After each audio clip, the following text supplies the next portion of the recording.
అందరికీ నమస్కారం. శ్రీ విద్యాప్రసాద డివోషనల్ ఛానల్కి తిరిగి స్వాగతం.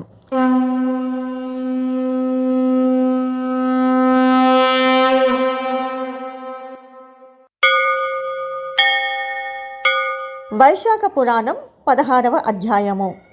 యముని పరాజయము.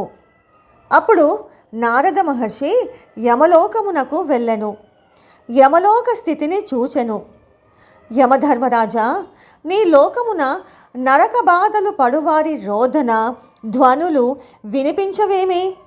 చిత్రగుప్తుడును ప్రాణుల పాపముల లెక్కను రాయుట మాని మునివలే మౌనముగా ఉన్నాడేమి?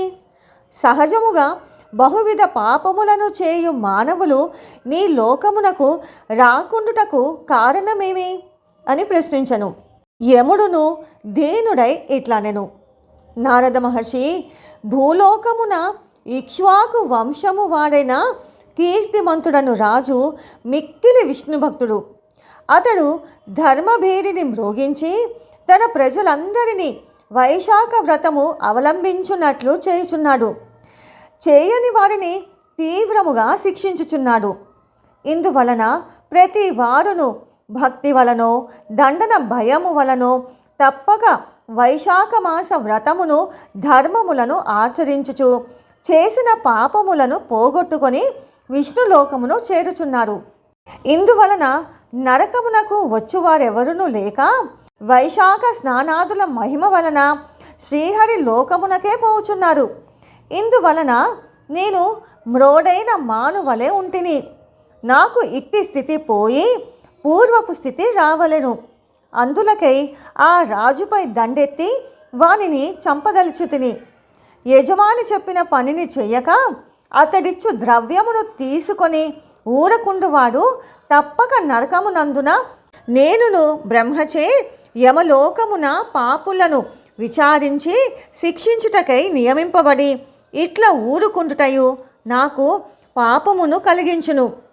ఆ రాజును నేను చంపలేకపోయినచో బ్రహ్మ వద్దకు పోయి నేను చేయవలసినది ఏమి అని అడుగుదును అని యమధర్మరాజు నారదునకు చెప్పెను. నారదుడును బాగున్నదని తన దారిన పోయెను.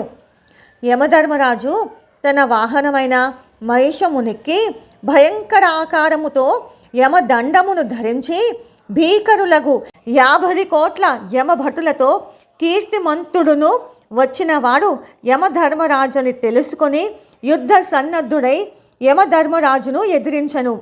యమునకు కీర్తిమంతునకు మిక్కిలి భయంకరమైన యుద్ధము జరిగెను. యముని సేవకులకు మృత్యువు రోగము యమదూతలు కీర్తిమంతుని ఎదిరింపలేక పారిపోయిరి. యముడు ప్రయోగించిన ఆయుధములన్నీ కీర్తిమంతుని ఆయుధముల ముందు శక్తిహీనములైనవి. తుదకు యముడు బ్రహ్మాస్త్రముతో మంత్రించిన దండమును కీర్తిమంతునిపై ప్రయోగించెను. మిక్కిలి భయంకరమైన ఆ యమదండమును చూచి అందరును బెదిరి ఆహాకారములు చేసిరి. అప్పుడు శ్రీహరి తన భక్తుడగు కీర్తిమంతుని రక్షణకై తన సుదర్శన చక్రమును పంపెను. భయంకరమగు సుదర్శన చక్రము యమదండమును దానిలోని బ్రహ్మాస్త్రమును శక్తిహీనములు గావించి మరలించి యమునిపై మరలెను. విష్ణుభక్తుడును కీర్తిమంతుడును శ్రీహరికి నమస్కరించెను. యముని విడిచి దేవతలందరూ చూచుచుండగా ఆ రాజు వద్దకు వచ్చి నిలిచెను.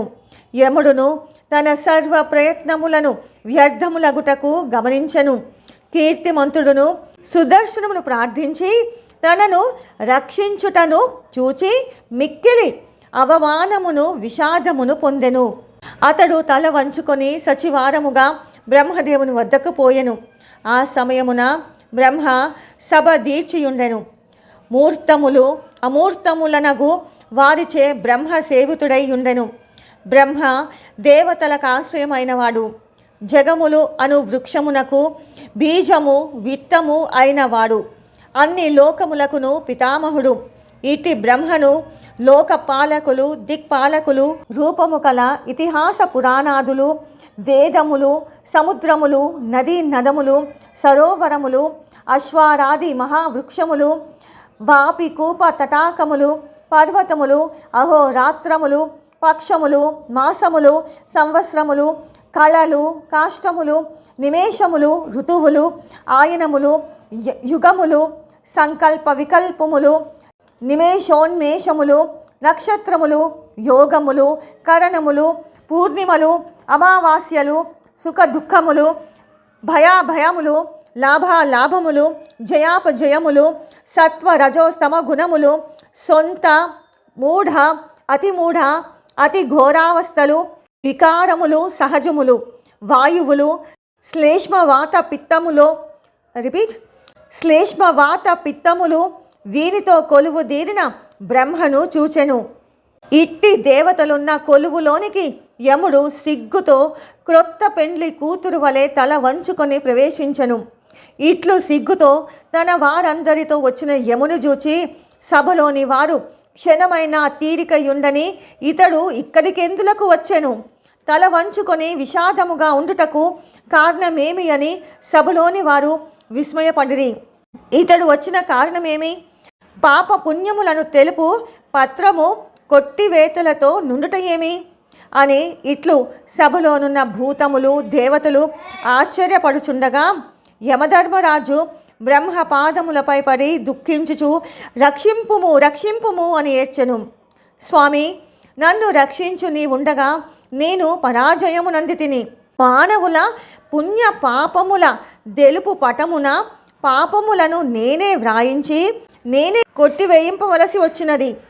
నేను నిస్సహాయముగా నిర్వ్యాపారముగా చేతులు ముడుచుకొని ఉండవలసి వచ్చినది అని పలికి నిశ్చేష్టుడై ఉండెను.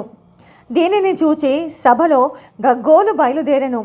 తావరజంగమ ప్రాణులన్నిటినీ ఏడ్పించు ఇతడే ఏడ్చుచున్నాడేమి? ఆయనను జనులను సంతాపపరుచువాడు శుభమును పొందునా? చెడు చేసినవాడు చెడును పొందక తప్పు నాయని సభలోని వారు పలు విధముగా తమలో తాము అనుకొనిరి. వాయువు సభలోని వారిని నిశ్శబ్దపరిచి బ్రహ్మ పాదములపై వ్రాలిన యమధర్మరాజును దీర్ఘములు దృఢములనగు తన బాహువులతో పైకి లేవదీసెను. దుఃఖించుచున్న అతనిని ఆసనమున కూర్చుండబెట్టి యూరడించెను. నిన్ను పరాభవించిన వారెవరు? నీ పనిని నిన్ను చేసి కొనకుండా అడ్డగించిన వారెవరు? ఈ పాప పట్టికను ఇట్లు తుడిచిన వారెవరు? వివరముగా చెప్పుము. నీవెందులకు వచ్చితివి? అందరును పరిపాలించు వారే నీకును నాకును ప్రభువు. భయము లేదు చెప్పుమని వాయువు అడుగగా యమధర్మరాజు అయ్యా అని అతి దీనముగా పలికెను. ఇట్లు వైశాఖ పురాణం 16వ అధ్యాయము సంపూర్ణము. ఓం నమో నారాయణాయ. ఓం నమ శివాయ. జై శ్రీరామ్.